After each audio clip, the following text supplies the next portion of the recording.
Excellencies, distinguished delegates, the President of the Republic of Indonesia and the ASEAN leaders enter the room.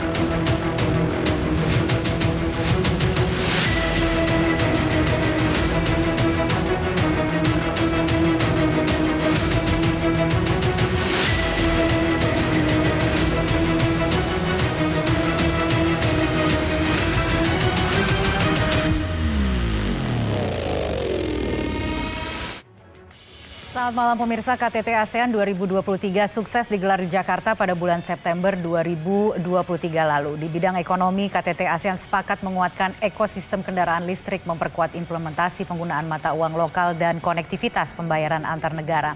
Estafet Keketuaan ASEAN Indonesia 2023 telah diserah terimakan ke Laos untuk Keketuaan ASEAN 2024. Agenda besar apalagi yang harus diperkuat ASEAN di tahun 2024 di tengah isu geopolitik jalur sutra Cina yang mempengaruhi distribusi perdagangan ASEAN, juga apa strategi ASEAN untuk menguatkan industri dan manufaktur ASEAN di tengah isu kenaikan suku bunga dan inflasi dunia agar ASEAN terus menjadi pusat pertumbuhan ekonomi dunia. Mari kita simak beberapa data berikut ini untuk mengawali diskusi pada malam hari ini. Dari dokumen Sekretariat Presiden ada 31 kesepakatan ekonomi dalam KTT ASEAN di Jakarta September lalu atau yang dikenal dengan ASEAN Concord 4, mulai dari memperkuat kawasan ASEAN sebagai pusat pertumbuhan, antisipasi ancaman krisis pangan dunia, percepatan transisi energi, penguatan kerjasama perdagangan, konektivitas pembayaran digital. Lalu berikutnya, mendorong ekosistem kendaraan listrik, isu kemiskinan, isu pendidikan, hingga pengembangan kota pintar. Semuanya untuk terus meningkatkan daya saing negara-negara ASEAN. Berdasarkan rilis website ASEAN Indonesia 2023, secara garis besar ada 3 poin utama ASEAN Concord 4, yaitu sepakat membangun ekosistem mobil listrik, memperkuat implementasi transaksi mata uang lokal, serta konektivitas pembayaran digital antar negara. Lantas seperti apa Indonesia memanfaatkan ASEAN Concord 4 ini agar menjadi peluang besar bagi perekonomian Indonesia? Semua akan kita cari jawabannya. Bersama saya, Kania Sutisnawinata, inilah Economic Challenges Sukses KTT ASEAN 2023. What next?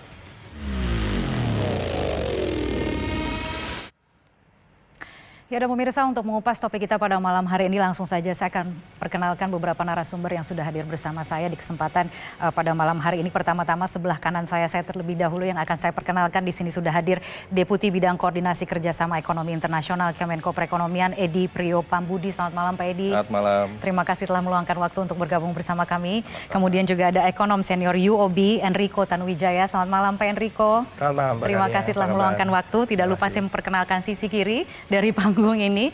Ada juga Wakil Ketua Umum Kadin Sinta Kamdani. Selamat malam Ibu Sinta. Terima kasih telah meluangkan waktu. Kemudian juga ada Managing Director and Partner Head of BCG Indonesia Haikal Siregar. Selamat malam Pak Haikal. Malam. Terima kasih telah meluangkan waktu untuk bergabung bersama kami.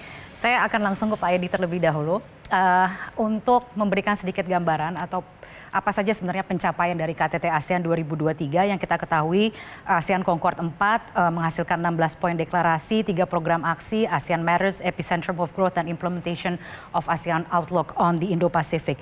Sentralitas ASEAN sebagai pusat pertumbuhan kawasan ini menjadi begitu ditekankan, Pak. Mengapa kemudian itu menjadi penting di tengah tantangan ekonomi global saat ini? Ya, Indonesia tentu ingin terus mewariskan legacy di dalam ASEAN karena setiap kali Indonesia sebagai keketuaan ASEAN itu selalu melahirkan hal yang signifikan. Makanya di Concord 4 ini itu disesuaikan dengan situasi saat ini. Yang pertama adalah ASEAN Matters. Ini ada 3 elemen. ASEAN Matters artinya bagaimana kita menguatkan institusi ASEAN ini bisa berperan lebih strategis. Kedua, Epicentrum of Growth. Karena kita tahu bahwa sekarang dunia setelah recovery perlu ada pertumbuhan karena ada 3 tahun yang sudah mengalami perlambatan. Dan juga yang paling penting adalah implementasi dari ASEAN Outlook on Indo-Pacific. Karena kita tahu bahwa ASEAN ini jantungnya Indo-Pacific. Dan sekarang banyak sekali rivalitas yang ada di kawasan. Sehingga kita perlu menegaskan kembali karena AOIP ini adalah embrionya Indonesia dulu. Sehingga kita ingin menegaskan bagaimana cara pandang ASEAN mengatasi berbagai macam rivalitas yang ada di dalam Indo-Pasifik. Sehingga kita ingin menyesuaikan dengan situasi saat ini sehingga ASEAN akan kita dorong berperan lebih strategis. Oke, bahwa kemudian dalam program aksi Epicentrum of Growth ya paling tidak yang menyasar pentingnya untuk menjaga pertumbuhan kawasan, memuat 31 aksi program dari isu ekonomi, industri, lingkungan, pendidikan hingga buruh migran. Khusus khusus ekonomi paling tidak ada 3 isu utama, pemulihan dan pembangunan, digitalisasi serta keberlanjutan. Menurut Anda mana yang paling penting bagi Indonesia dan kemudian bagaimana integrasi ekonomi digital paling tidak salah satu poin penting yang juga sudah ada kerangka baru begitu yang disepakati dalam KTT ASEAN tahun ini dan juga keberlanjutan akan semakin memperkuat ekonomi kawasan. Ya, sebenarnya tiga-tiganya hal yang penting. Makanya di dalam pilar ekonomi itu kita membuat 3 arus pengutamaan. Ya kan, pertama adalah bagaimana rebuilding recovery. Jadi setelah recovery kita juga harus rebuilding. Kedua, digital economy. Kita tahu ini adalah game changer kemarin pada saat pandemi. Jadi kita harus membuat suatu mekanisme bersama supaya kita di dalam ASEAN itu punya panduan yang sama. Lalu juga kita menyangkut masalah sustainability. Karena di semua agenda dunia sekarang akan berhubungan dengan keberlanjutan. Mulai dari perubahan iklim dan lain-lain. Ini yang kemudian nanti diterjemahkan di dalam pilar ekonomi menjadi 16 prioritas yang ingin diselesaikan di tahun ini. Itulah yang akan menjadi tindak lanjut di dalam ASEAN agar kita bisa mencapai tema ASEAN tadi, ASEAN Matters Epicentrum of Growth. Oke, 16 economic deliverables yang ingin dituntaskan pada tahun ini. Salah satunya adalah pengembangan ekosistem kendaraan listrik, ada transisi energi juga di situ. Itu yang kemudian mencakup dalam isu keberlanjutan yang ingin diimplementasikan dan diintegrasikan. Ini kan kita bicara soal ekonomi kawasan. Dan itu sudah dikurasi 1 tahun sebelumnya. Jadi kita sudah melihat ini dan kemudian kita koordinasikan antar lembaga dengan termasuk juga dengan negara-negara ASEAN. Jadi tidak serta-merta langsung kita tentukan, tapi itu melalui satu proses untuk menentukan. Kalau kita bicara soal ekosistem kendaraan listrik ini kan tentunya masing-masing negara itu punya ambisi masing-masing. Kita tahu misalnya ya Indonesia kan punya cadangan nikel terbesar di ASEAN. Bagaimana bentuk kerjasamanya nanti ke depannya? Yang penting di sini ini ketergantungannya tidak hanya pada bahan bakunya. Tapi yang akan kita raih adalah sebenarnya geopolitiknya. Karena EV ini kan akan menjadi cara kita untuk mengatasi emisi karbon kan. Nah di sana ada teknologi yang beraneka ragam. Nah kita ingin ada standar di dalam ASEAN ini jangan sampai nanti timbul kompetisi.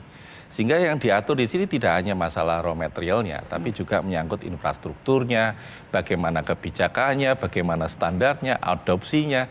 Yang penting jangan sampai timbul kompetisi yang tidak perlu.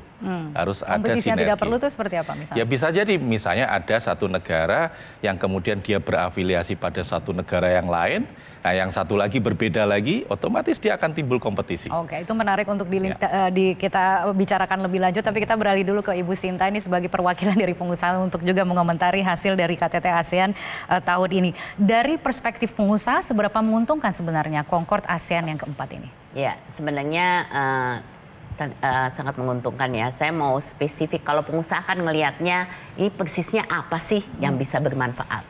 Untung ruginya pastinya. Iya, mungkin yang pertama kita bisa lihat dari aspek keuangan ya, jadi jasa financial.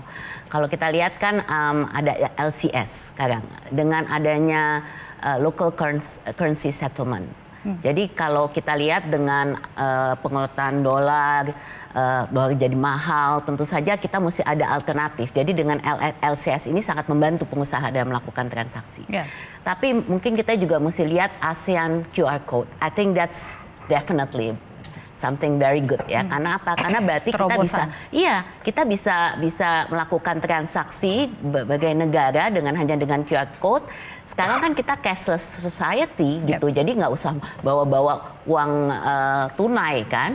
Kemudian kita juga melihat kalau lihat dari segi digital infrastructure-nya yang akan dibangun juga di negara, kemudian juga digital transformation. Kita juga melihat bahwa ini menjadi untuk akses pasarnya juga menjadi lebih baik kan dengan ada ini. Dan juga QR Code ini juga sebenarnya membantu pariwisata. Karena kita nggak usah lagi tukar-tukar exchange rate begini-begitu kan.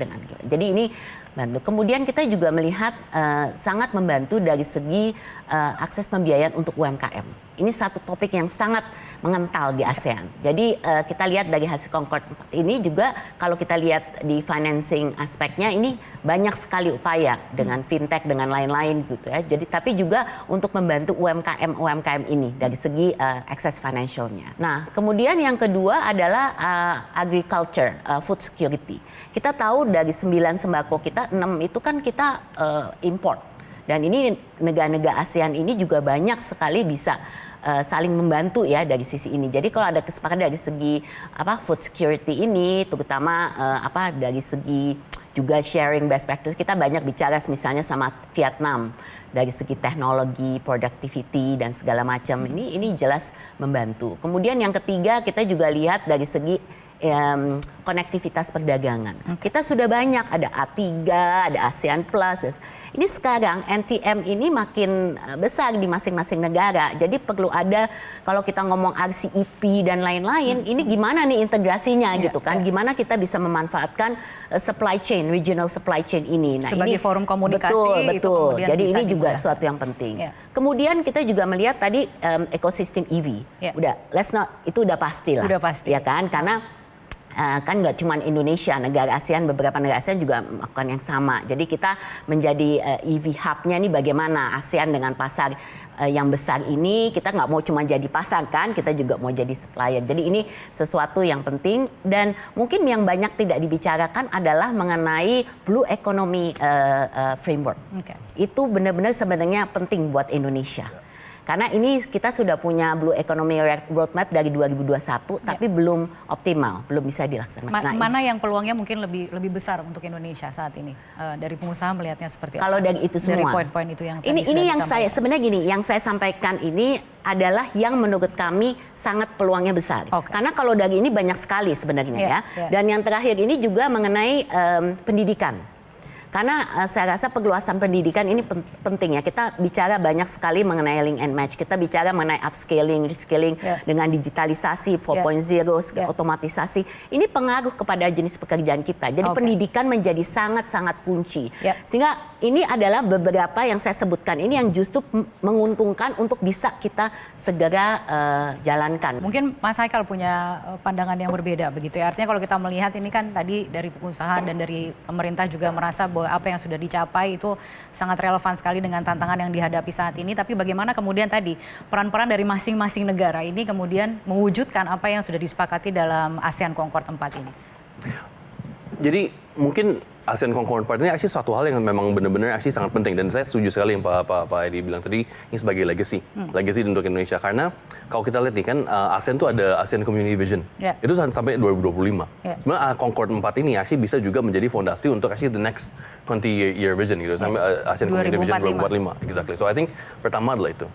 Kedua adalah, kalau kita lihat nih ya, di spiritnya Concord 4 ini actually banyak, bukan benang merah, mungkin saya bilangnya benang emas gitu, yang actually nyambung ke aspirasi masing-masing negara. Jadi kalau misalnya kita ambil contoh Indonesia, kalau lihat dengan Indonesia Visi Emas 2045, itu sebetulnya banyak nyambungnya, terutama di 3 hal yang kalau saya lihat. Pertama dari sisi human capital development, termasuk ketahanan pangan dan so on, termasuk juga dari sisi keberlangsungan, sustainability, dan juga actually bukan fokus hanya pada wealth creation, tapi juga prosperity. Jadi benar-benar pemerataan.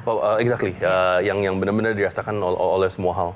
Dan mungkin yang ketiga kalau kita lihat nih, sebetulnya di Concord ini ada beberapa breakthrough yang lumayan bagus gitu. Dan mana yang paling bagus? Nah, 2 udah disebut nih. Jadi kalau saya rasa yang soal payments, yang QR dan local currency settlement itu udah disebut, EV udah disebut. Ada satu lagi yang menurut saya sangat penting, itu actually yang DEFA. Jadi yang Digital Economic Framework Agreement itu kan actually again belum ada agreementnya, tapi actually analisanya sudah di-endorse. Dan kalau kita lihat nih, kalau DEFA ini benar-benar bisa dilakukan, we actually did a study dengan ASEAN right, untuk itu. Sekarang digital economy di ASEAN ini sekitar 300 miliar US. Kalau itu benar-benar bisa dilakukan, actually potensialnya bisa sampai 2.000 triliun. Dan of course itu sesuatu, 2 triliun, 2.000 miliar. Jadi itu adalah sesuatu yang of course bisa manfaatkan untuk keseluruhan ASEAN. Iya, tapi poinnya adalah diimplementasinya akan apa gitu ya, akan seperti apa, what next, makanya kemudian tema dari perbincangan kita pada malam hari ini. Pak Enrico melihatnya seperti apa? Ya, ASEAN harus saling membantu, tapi kita berkompetisi. Ya, kepentingan kawasan. Exactly, persaingan kita terlebih dahulu harus di luar liga itu dulu. Kita harus kuat sentralitas ASEAN. Tapi di dalam itu kita harus tahu each of our strength. Singapura, Thailand, Malaysia, dia sangat kuat di sektor elektronik. Thailand sangat kuat di sektor manufaktur kendaraan. Indonesia dan Malaysia sangat kuat di mineral resources. Dan Indonesia sekarang punya kekuatan baru. Kalau dia bekerja sama dengan Thailand, bayangkan EV infrastruktur yang kita punya, itu teman kita sendiri di samping kita gandeng. Jadi we are ready to fight probably the Teslas of the world. Ya, jadi persaingan itu harus dilihat dengan konteks kacamata paradigma yang betul. Oke. Di luar liga dan di dalam liga kita harus tahu kekuatan kita sendiri. Kita harus break terlebih dahulu, kita lanjutkan sesaat lagi pemirsa, tetaplah bersama kami. Economic Challenges akan segera kembali.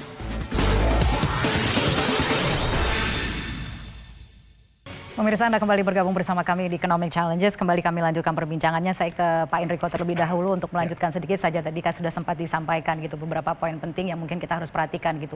Apa yang sudah dicapai dalam KTT ASEAN, bagaimana ekonomi kawasan memanfaatkan begitu apa yang sudah disepakati dalam KTT ASEAN tahun ini. Tapi kalau kita bicara tantangan globalnya, tantangan global dan tantangan masa depan, apa yang kemudian bisa menjadi tantangan ke depannya agar kesepakatan ini kemudian tidak bisa diimplementasikan dengan baik?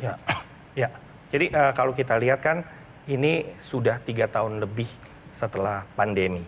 Jadi yang terjadi adalah dislokasi supply dengan demand ini mengakibatkan era suku bunga tinggi itu menjadi suatu permanent fixture. Di tahun ini sudah terlihat dan ini akan terulang di tahun depan. Itu adalah baseline skenario kami. Dan apa yang terjadi pada saat pengetatan moneter itu akan terjadi 12 bulan ke depan, demand secara global akan turun. Tapi di kawasan ini, di ASEAN, monetary policy tidak seketat di Amerika, ataupun di Eropa, ataupun di United Kingdom. Yang notabene berarti masih cukup suportif terhadap domestic demand, permintaan lokal. Atau bagusnya lagi, permintaan regional. Makanya fokus terhadap negara-negara di kawasan ASEAN untuk saling menopang, itu akan menjadi sangat penting sekali guna menyanggah atau menopang pertumbuhan perekonomian di ASEAN. Dan kedua, itu tadi betul memang kita punya rivalitas. Tapi tren perdagangan kita terlalu banyak China-centric. Sehingga selalu merujuk ke situ tanpa kita lupa bahwa ada ruang gerak untuk intra-regional ASEAN trade. Tadi bagus sekali disinggung mengenai DEVA, lalu percepatan LCS. Itu betul sekali dan saya percaya Bu Sinta juga sangat mendukung ini. Supaya kita trade within ASEAN countries itu bisa memicu kita punya growth.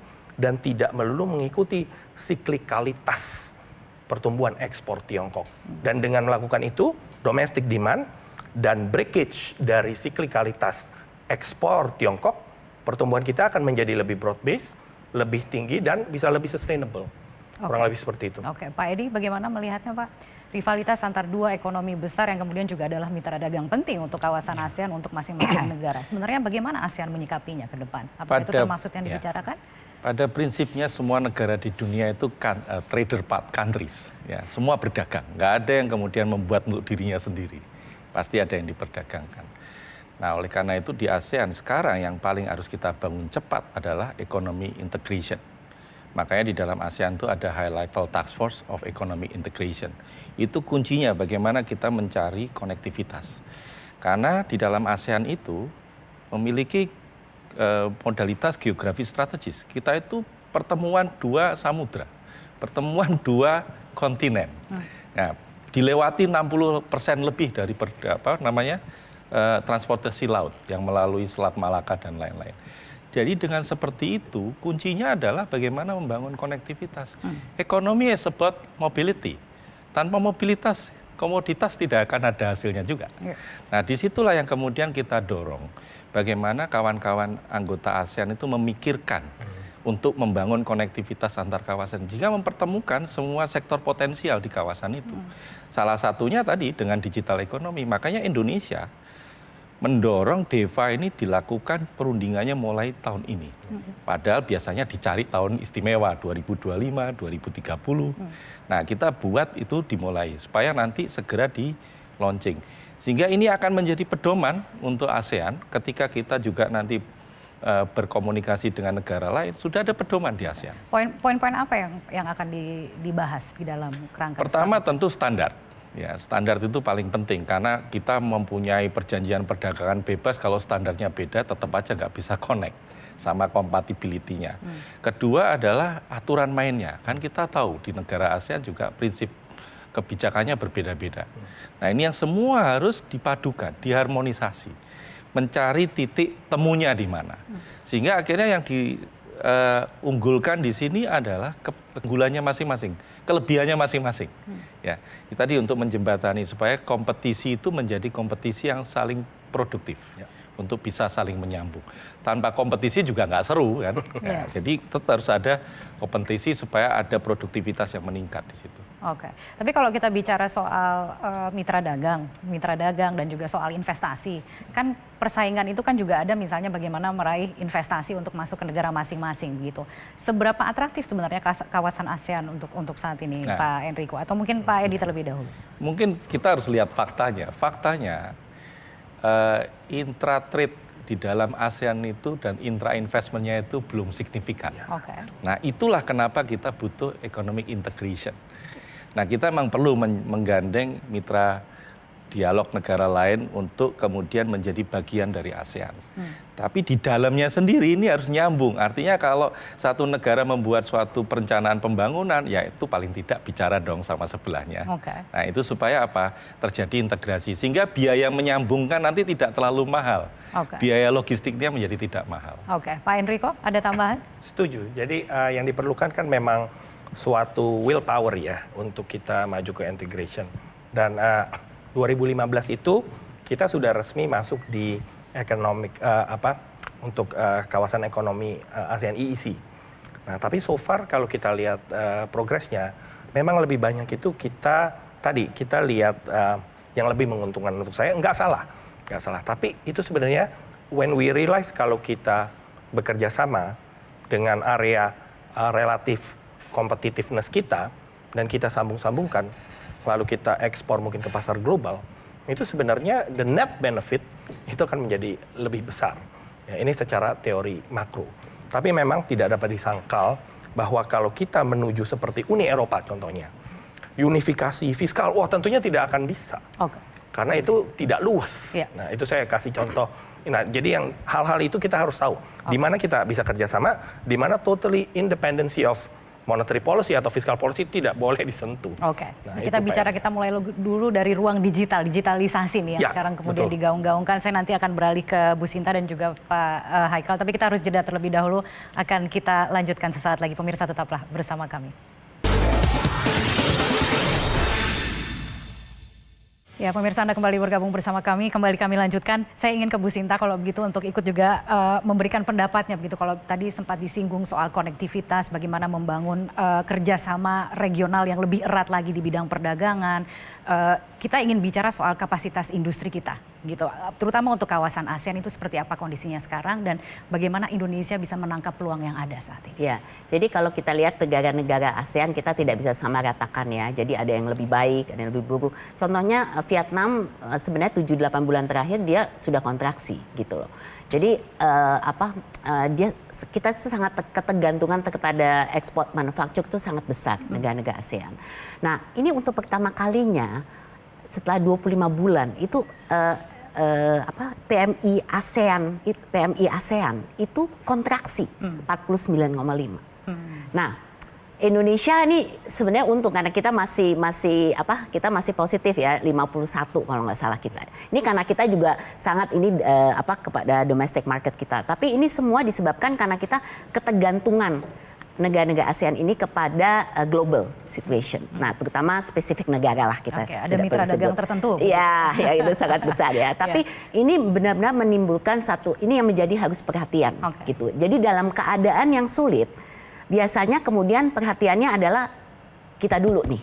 Gitu. Jadi tadi kan kalau kita mengatakan kerjasama itu baik walaupun berkontrak, tapi of course kalau kita harus memilih pasti kita duluan dong yang diprioritaskan. Nah ini yang harus jadi perhatian Indonesia gitu. Bahwa dalam situasi yang sangat penuh ketidakpastian, situasi global dengan tightening monetary policy dan segala macam, ini suku bunga, ini semua pasti akan berdampak gitu. Nah bagaimana Indonesia harus juga memperhatikan hal ini. Jadi selain dari satu sisi kita mau bersama-sama dengan ASEAN, tapi dalam sisi lain kita juga tetap harus memperhatikan kepentingan kita untuk Indonesia. Gitu. Dan yang sekarang harus diperhatikan apa yang menjadi kepentingan kita? Ya, jadi kalau kita melihat memang ekspor market ini demand-nya menurun.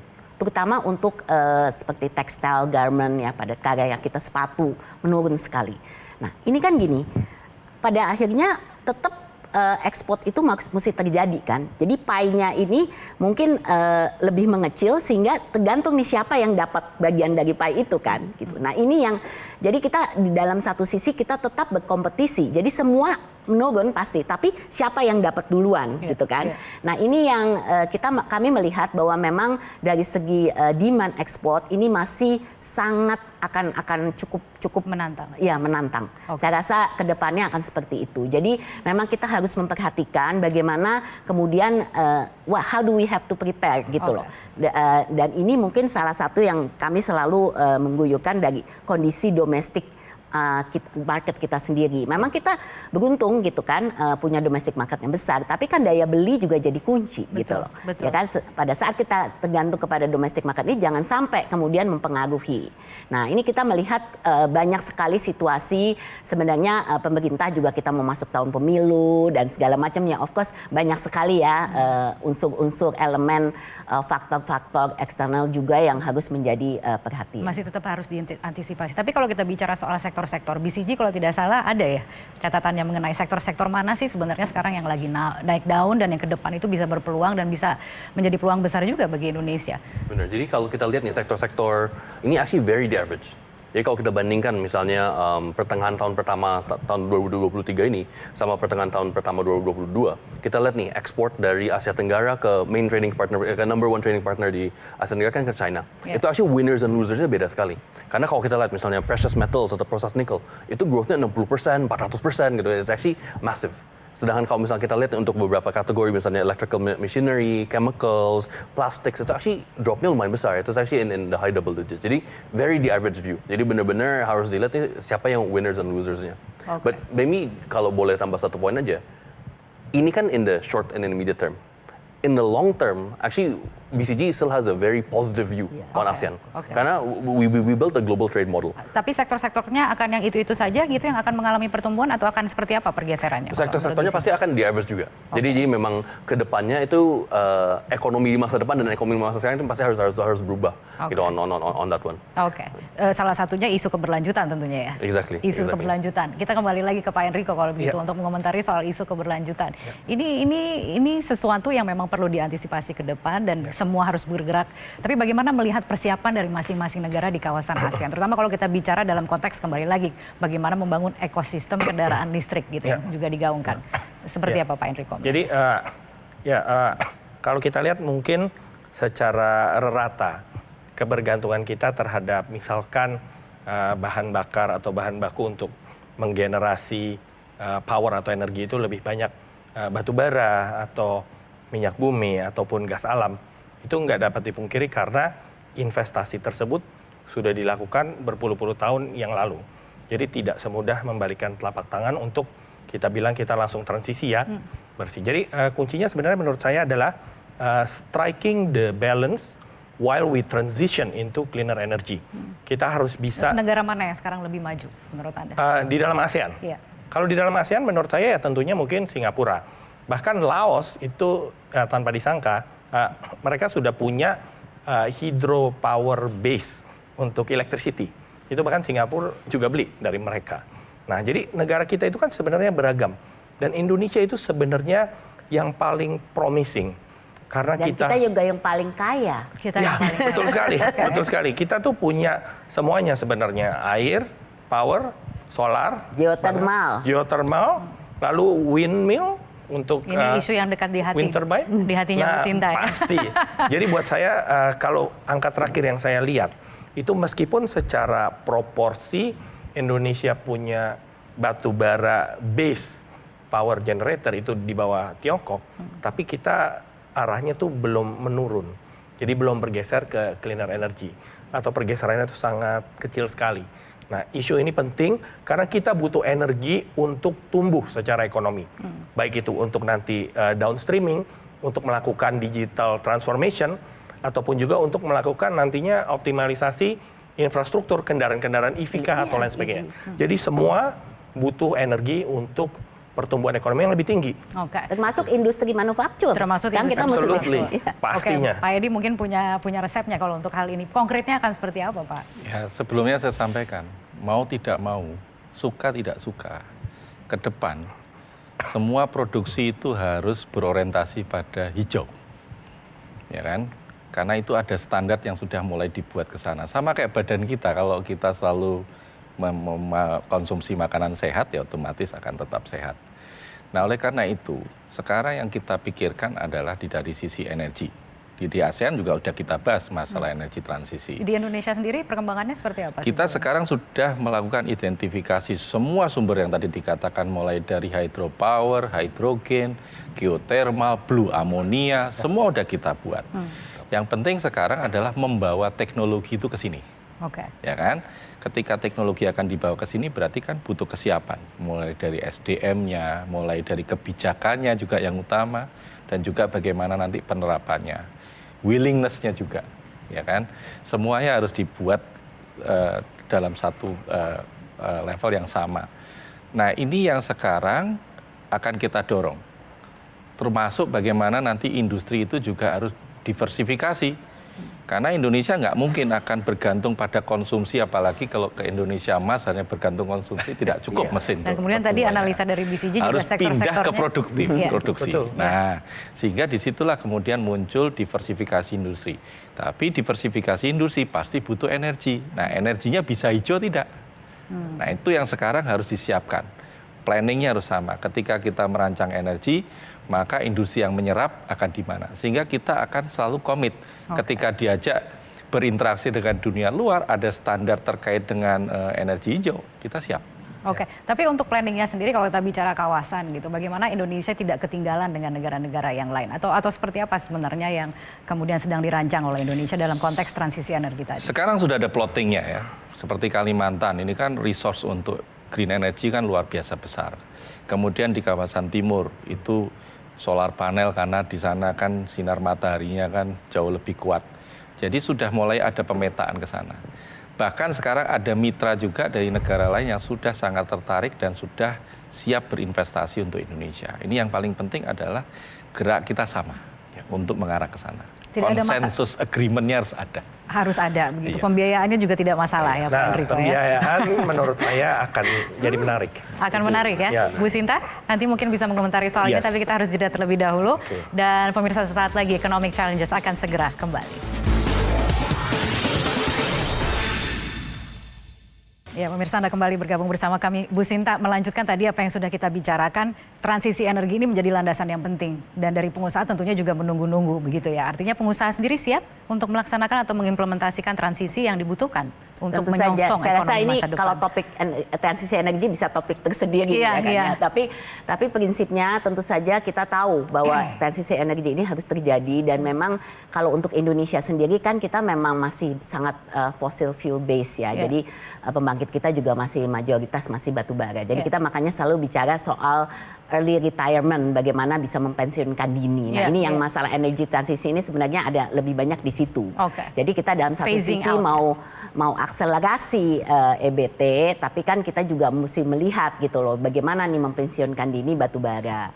Nah, tadi kalau bicara soal financing, sebenarnya kan dari G20 sebenarnya udah ada JETP gitu ya, udah ada banyak financing accessibility yang juga ada. Coba tanya UOB gitu kan, apa suku bunga lebih rendah? Langsung ditanya soal suku bunga. I like your point, itu bukan a matter of uangnya ada enggak.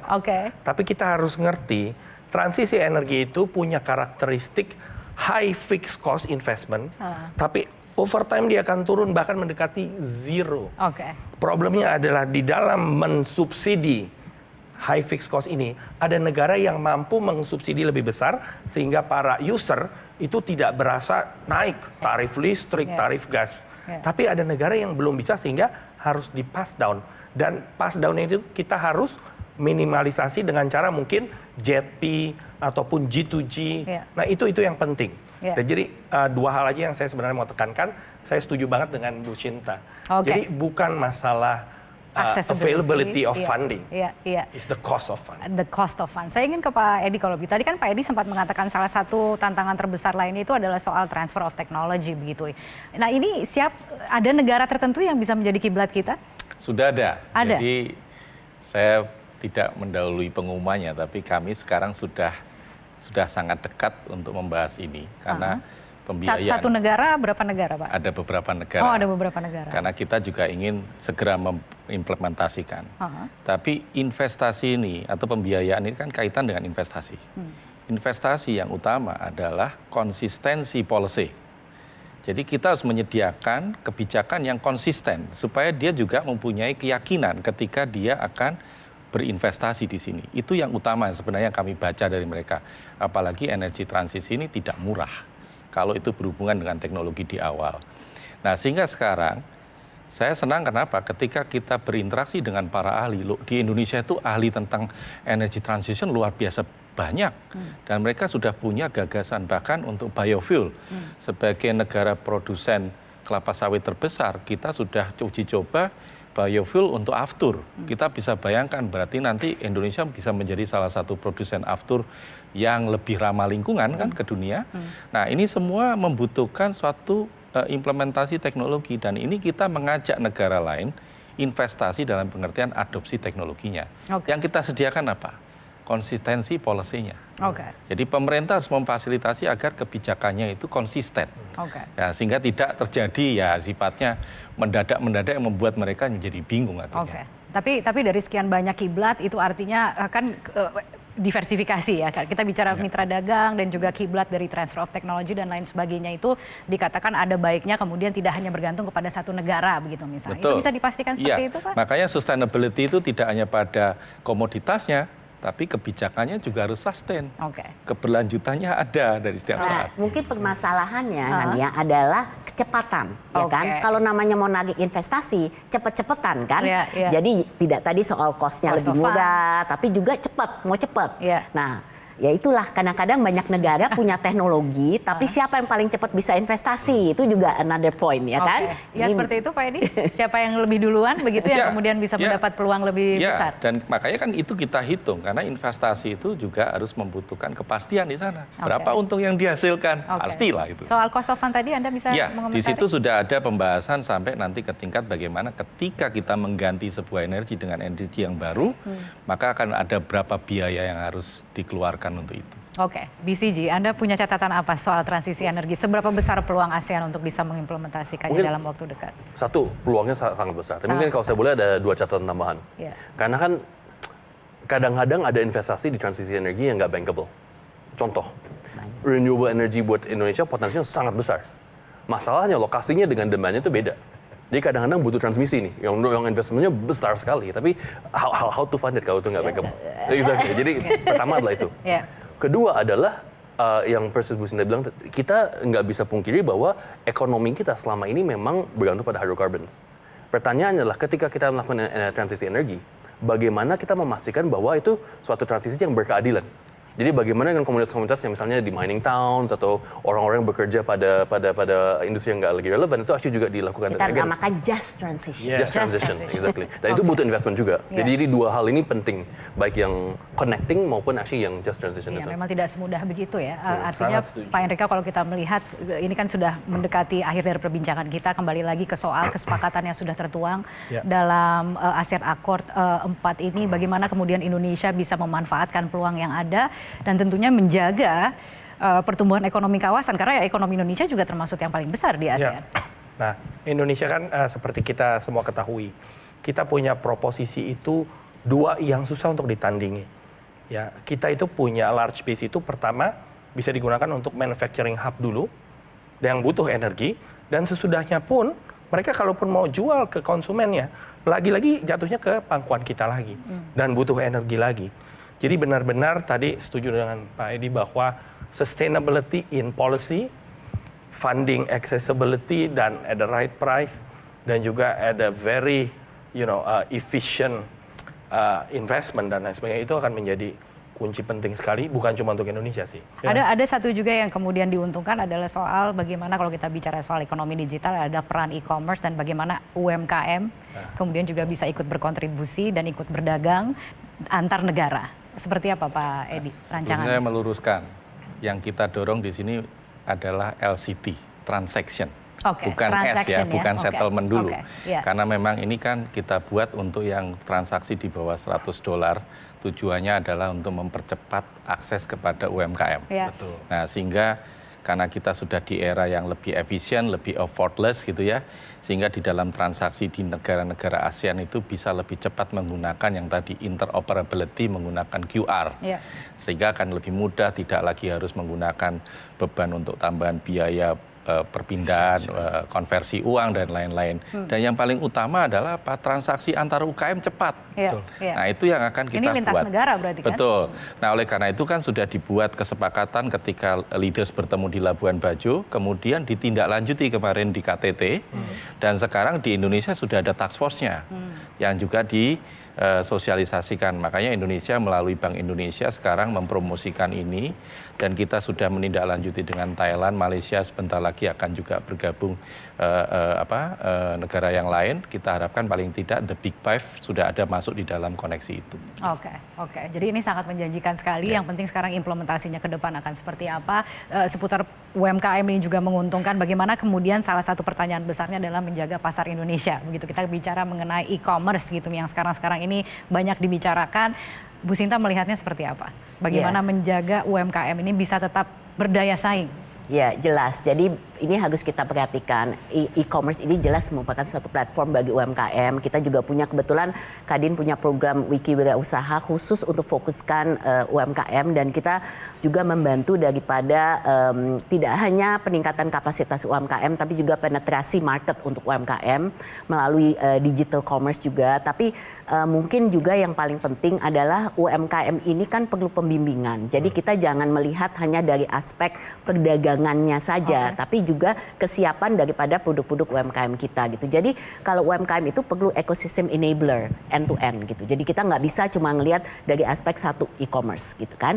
Nah ini tentu saja akan membantu, tapi saya rasa kalau melihat UMKM, dan kita sekarang udah ngomong UMKM untuk naik kelas gitu ya, itu kita perlu satu perencanaan yang lebih komprehensif lah untuk para UMKM kita ini gitu. Jadi mereka juga kalau kita melihat bahwa kesian kalau kita teknologi ya, banyak yang mungkin kurang memahami soal SDM-nya sendiri untuk UMKM gitu. Jadi tidak semudah itu UMKM kemudian langsung menjadi digital fast, langsung tahu gitu loh cara pemakaian dan lain. Jadi ini perlu pendidikan, perlu education juga. Makanya kami melihat ini salah satu aspek yang sangat penting gitu. Bagaimana juga digital talents-nya ini bisa dikembangkan, dan UMKM kita sangat membutuhkan kapasitas itu. Pak Haikal?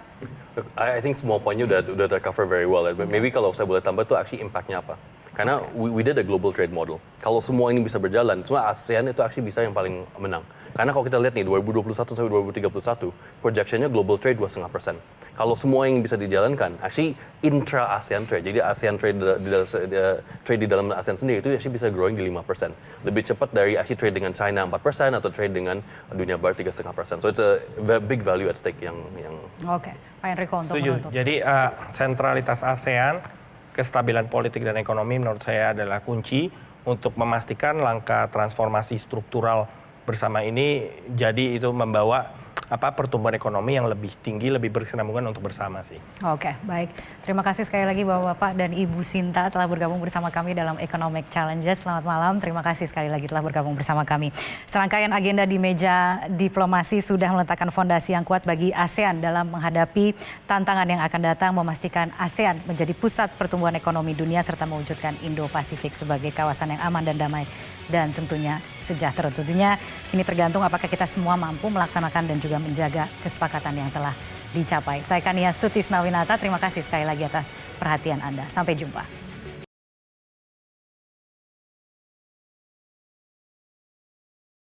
Jelajahi cara baru mendapatkan informasi. Download Metro TV Extend sekarang.